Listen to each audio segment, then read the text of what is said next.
Hi, everyone. In this week's Crime Files, two teenagers going door to door searching for help after escaping a house of horrors. Here's Fox 26's Randy Wallace. The twins are seen on this ringtone video. The girl is holding a pair of handcuffs. The homeowners are away in Dallas. You need some help? Yes. Can you please let us in, please? What's wrong with you? What? What happened? Can you please? We just need somewhere to be right now. No, we can't do that. The twins also showed up at this man's door. And I spoke to them. I didn't open the door. I was like, oh, so what can I do for you? And they were like, please, we need a place to sleep. And I was like, no, I don't know you, so please get off my property. And they left. The twins are now in CPS custody getting treated at a hospital. They told police they had been handcuffed. What do you think about this? It's heartbreaking, it's pathetic, and I think it's satanic.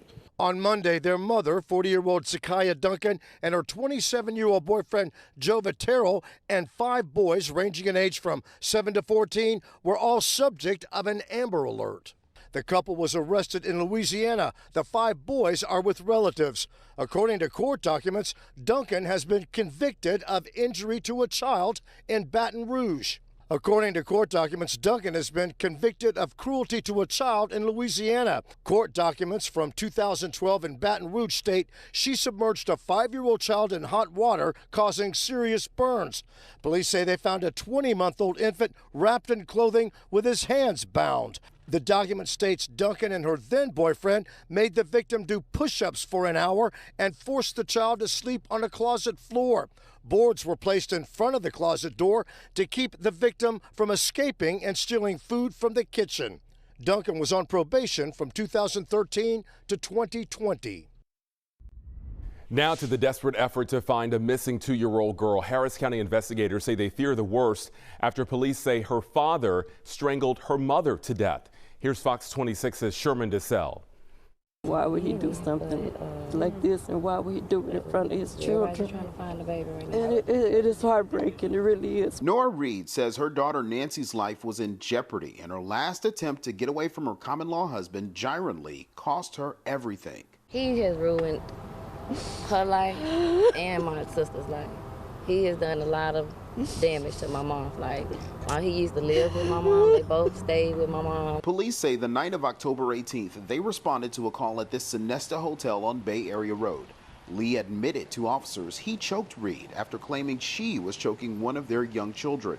2 young girls, 1 and 3 years old, were in the hotel room at the time, but police say they were not hurt. Nancy Reed later died in the hospital.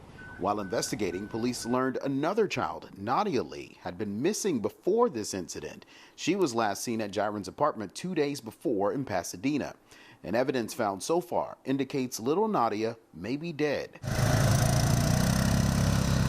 Crews are even checking a bayou nearby. While we do still have hope that she is found, we do have to put in efforts to search with Tim just to see if we can locate her in any means. We're going to continue checking the bio in case something happened in there and something has possibly not floated yet. Lee remains in jail, and he's not cooperating with police on Nadia's whereabouts. Nora Reed says her loving daughter didn't deserve this and hopes others dealing with domestic violence will run for their own safety. The first sign of domestic violence, I would just advise whoever's in it to get out. Get out as fast as you can. Some new video is showing the moments an armed robber storms into this washateria on Houston's northwest side, terrifying a young child. So this happened back in August. A man with a gun went inside the business on Wirt and demanded an employee get money from the register. And then in this video, you'll see he just eventually decides to run away. Well, only on Fox, the mother shares her heartbreak after her son and his wife were identified as the 2 bodies found near an oil field in Baytown. Fox 26's Tiffany Justice with this exclusive interview. I can't get the guy's picture out of my head. I can't get the horns out of my head. I believe he was a walking devil. Baytown officials releasing the names of the man and woman found dead in an oil field. Police have connected them as victims of 33-year-old Ron Welch, the suspect who went on a deadly shooting rampage, killing 2 and injuring 2 others. Scott Nolet's mother speaking with us Tuesday, saying the bodies of her son and his common-law wife, Violet Parrish, lay decomposing for at least a week or 2 prior to that rampage.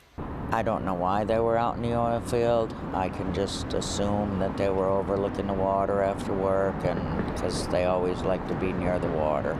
Suzanne says she believes Ron knew her son but doesn't understand why he killed him, later going back to the scene to try to say goodbye.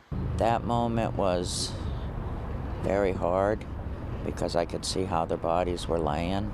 There was just so much blood around them, and that's why I'm assuming they got shot multiple times.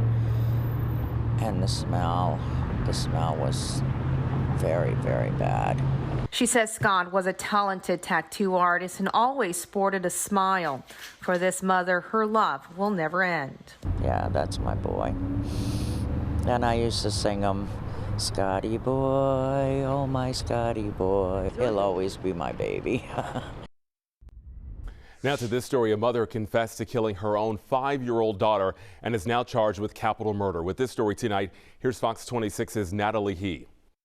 37-year-old Melissa Town was not present in court Monday when authorities detailed how she confessed to murdering her 5-year-old daughter. The defendant stated she wanted to end the complainant's life because she was an evil child and did not want to deal with her anymore. Town apparently admitted to police that she brought her daughter to Spring Creek Park in Tomball, sliced her throat with a knife, put a trash bag over her head, then strangled and suffocated her for nearly 45 minutes. Authorities say she then put her 5-year-old in a mesh laundry bag and took her to the hospital. The defendant stated that the complainant yelled, "I've been good," and the defendant replied, "Stop fighting it." We've always known her to have some mental problems. I've called the cops on her several times. Next-door neighbors like Alan Farr reported a pattern of odd behavior. She would have arguments with my mailbox. At one point, she had a car that she was hitting with a baseball bat. I know I called at least 4 times. And I know other people in the area area other people in the neighborhood did too, because you could hear her screaming, you know, and you would think something was wrong. I feel like the system failed here because